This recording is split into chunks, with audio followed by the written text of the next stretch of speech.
Pemirsa, jumpa lagi di Berita Palembang bersama saya Janet Lee. Sejumlah berita aktual dan menarik akan kami sajikan untuk Anda. Berikut 3 berita utama kami.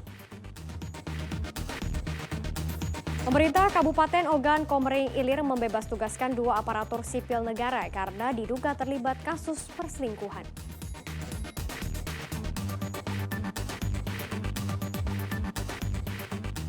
Pasca letupan dan kebakaran di kawasan Pertamina Limau Fit di kota Prabu Mulih, warga desa Kemang Tanduk, Kecamatan Rambang Kapak Tengah merasa cemas dan trauma.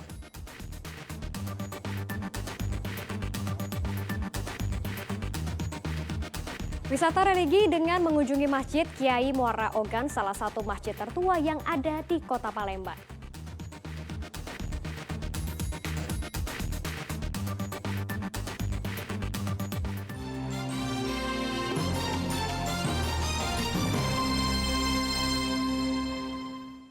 Kita ke informasi yang pertama. Pemerintah Kabupaten Ogan Komering Ilir membebas tugaskan 2 aparatur sipil negara karena diduga terlibat kasus perselingkuhan. Keputusan diambil untuk mempermudah pemeriksaan.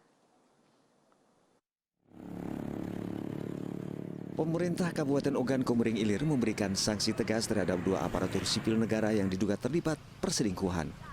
Keduanya telah dibebas tugaskan dari jabatannya untuk sementara waktu.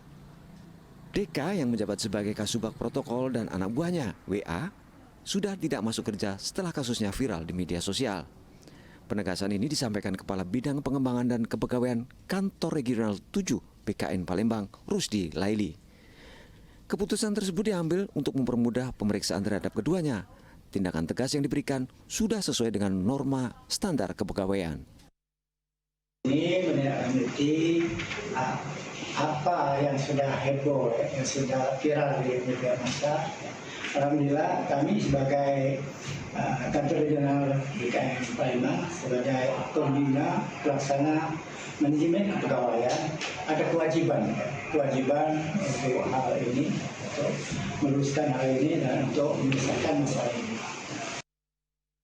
Kasus ini mencuat setelah seorang poluan yang bertugas di bagian SDM Polda Sumatera Selatan melaporkan kasus dugaan perselingkuhan dan penipuan yang dilakukan suaminya, DK, yang bertugas di Pemkab Oki, dengan seorang wanita yang menjadi anak buahnya, WA. Akibat hubungan terlarang tersebut, keduanya telah memiliki anak yang kini telah berusia 4 tahun. Dedi Irwansyah melaporkan dari Kabupaten Ogan Komering Ilir.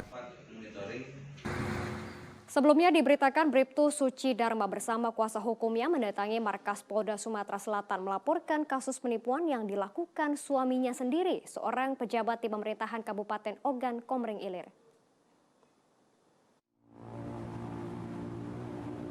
Bribtu Suci Dharma melaporkan DK sang suami ke Polda Sumatera Selatan. Bribtu Suci yang bertugas di bagian sumber daya manusia Polda Sumatera Selatan tersebut merasa ditipu sang suami yang bekerja sebagai salah seorang pejabat di pemerintahan Kabupaten Ogan Komering Ilir. Pasalnya, sang suami ternyata memiliki perempuan lain yang menjadi istri simpanan. Perempuan tersebut adalah seorang aparatur sipil negara yang juga bekerja di tempat yang sama dengan sang suami. Saat ini petugas masih melakukan penyelidikan atas kasus ini. Permintaan keterangan akan segera kita kirim. Artinya karena yang terlapor ini merupakan salah satu pejabat di instansi terkait, tentu kita tetap juga menghormati mekanisme yang ada. Tapi yang jelas memang upaya itu sudah kita rancang sedemikian baik, akan segera. Mudah-mudahan minggu ini bisa seluruhnya terakomodir. Dalam waktu dekat polisi akan melakukan pemanggilan kepada DK untuk dimintai keterangan. Dia akan dilakukan pemeriksaan oleh inspektorat dari pemerintah Kabupaten Oki, tempat dinas dari suaminya terlapor, gitu, para terlapor itu. Jadi tadi dilakukan pemeriksaan oleh inspektorat, sudah bentuk tim rupanya. Menurut kuasa hukum Bribtu Suci, pihaknya melaporkan DK dalam 2 kasus yang berbeda, yaitu kasus penipuan dan perselingkuhan. Lebih kuat untuk tidak mau tinggal pertengahan. Januar Ikhrom melaporkan dari Kota Palembang. Kita ke informasi lainnya, seorang wanita di kota Palembang menjadi korban penipuan dengan modus pinjaman modal usaha online atau daring. Kasus ini dilaporkan korban yang menderita kerugian jutaan rupiah ke Mapolrestabes Palembang. Didampingi suaminya, Dian Novalia mendatangi ruang SPKT Polrestabes Palembang. Warga Jalan DI Panjaitan, Pelaju, Kota Palembang ini telah menjadi korban penipuan dengan modus pinjaman online atau daring. Akibatnya, korban menderita kerugian sebesar 3 juta rupiah. Kasus ini berawal saat korban dihubungi seseorang yang mengaku dari sebuah aplikasi, Gobis, akan memberikan pinjaman modal usaha secara cuma-cuma. Korban pun diminta mengunduh sebuah aplikasi pinjaman dan mengisi data serta mengikuti petunjuk pelaku. Setelah menuruti semua perintah dari pelaku, uang tabungan korban justru menghilang. Terus selesai ngisi data kan ada klik ajukan pinjaman. Nah setelah diklik itu berhasil pinjamannya dan cair ke rekening. Memang benar cair gitu? Iya cair ke rekening. Berapa itu cairnya? 1 juta. Nah terus kita bisa transfer dia ke lagi? Nah sudah cair, terus dia minta ini kode OTP. Nah, Sudah hilang di ini M-banking yang bertahap berapa kita total kerugian berarti? 3 juta. Untuk sementara kita akan alami pelakunya dari korban memang mengalami kerugian kurang lebih 3 juta rupiah. Untuk nanti modusnya segala macam kita akan dalami. Untuk kepentingan penyidikan, korban diminta menyerahkan bukti transfer dan bukti percakapan dengan pelaku. Polisi masih mendalami kasus ini untuk mengungkap pelaku yang telah melakukan penipuan. Didi Irwansyah melaporkan dari Kota Palembang. Seorang pria pelaku penipuan dengan modus dapat mencarikan pekerjaan diringkus tim Reskrim Polsek Pelaju. Selama 1 tahun beraksi, pelaku meraup uang ratusan juta rupiah dari para korbannya. Nur Fadli Saputra, warga Provinsi Riau ini digelandang polisi ke Mapolsek Pelaju, Kota Palembang. Pria berusia 26 tahun tersebut ditangkap polisi atas tuduhan telah melakukan penipuan dan penggelapan dari para korbannya hingga 300 juta rupiah. Modus yang digunakan tersangka adalah dengan menawarkan lowongan pekerjaan di salah satu instansi pemerintah kepada korbannya. Modus yang digunakan tersangka adalah dengan menawarkan lowongan pekerjaan di salah satu instansi pemerintah kepada korbannya. Korban kemudian dimintai sejumlah uang dan barang berharga.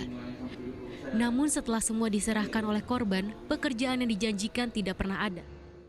Modus yang dilakukan oleh pelaku ini berawal pelaku menjalin hubungan dengan si korban dan diiming-iming untuk bekerja di Angkasa Pura.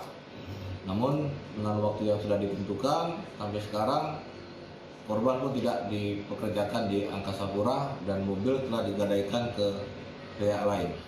Diduga masih banyak lagi korban akibat aksi kejahatan yang dilakukan tersangka. Polisi menghimbau warga yang pernah menjadi korban penipuan tersangka untuk segera membuat laporan ke Mapolsek Pelaju. Polisi akan menjerat tersangka dengan pasal tentang penipuan dan penggelapan dengan ancaman hukuman di atas 5 tahun penjara. Didi Irwansyah melaporkan dari Kota Palembang. Berbagai peristiwa yang menarik perhatian masyarakat luas terjadi di sejumlah daerah di Sumatera Selatan dalam sepekan terakhir. Semuanya sudah kami rangkum untuk Anda dalam Palembang Sepekan. Kami awali dari Kota Palembang.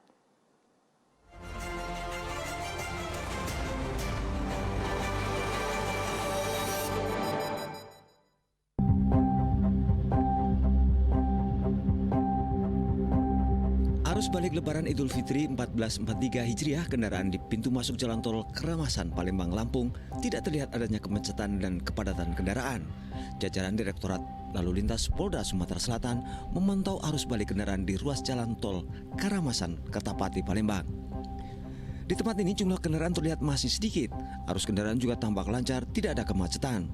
Rata-rata 300 unit mobil per jam melewati jalur tol yang menuju Provinsi Lampung.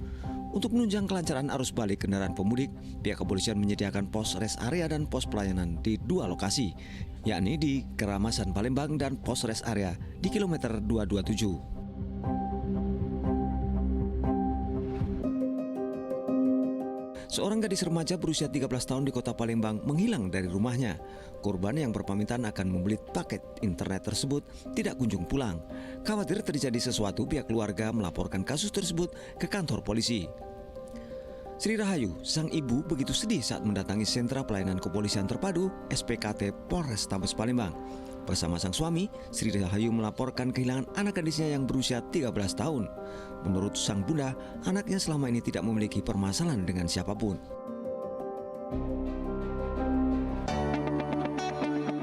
Setelah sempat ditutup karena pandemi COVID-19, objek wisata Taman Burung Palembang atau Palembang Bird Park di kawasan Jakabaring, Kota Palembang mulai ramai dikunjungi wisatawan. Para pengunjung sudah mengantri di depan pintu masuk saat akan dibuka.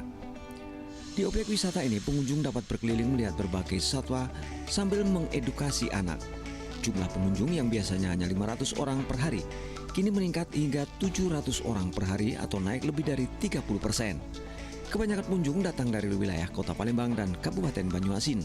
Mereka sengaja datang bersama keluarga untuk menghabiskan libur Lebaran tahun ini.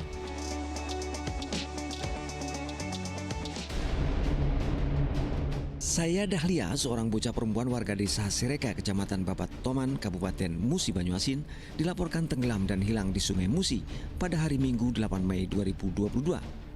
Pencarian bocah berusia 2 tahun dilakukan oleh tim SAR gabungan Basarnas, TNI, Polri, dan warga yang terus melakukan penelusuran sepanjang sungai.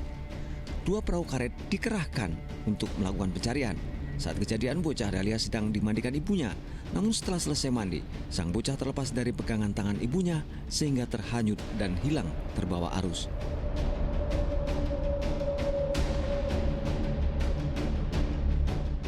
Selebgram bernama Apriansi Sundana alias UB harus berurusan dengan aparat penegak hukum Polrestabes Palembang. Pemuda berusia 25 tahun ini ditangkap polisi karena telah mempromosikan sebuah situs judi online atau daring. Polisi meringkus tersangka di rumahnya di kawasan Jalan Candiwalan, Ilir Barat 1, Kota Palembang. Modus yang dilakukan tersangka dengan memasang situs perjudian online melalui story Instagram miliknya. Untuk 1 kali endorse, tersangka mendapatkan bayaran 4 juta rupiah. Kasus ini terungkap setelah polisi mendapatkan banyak laporan dari masyarakat yang resah.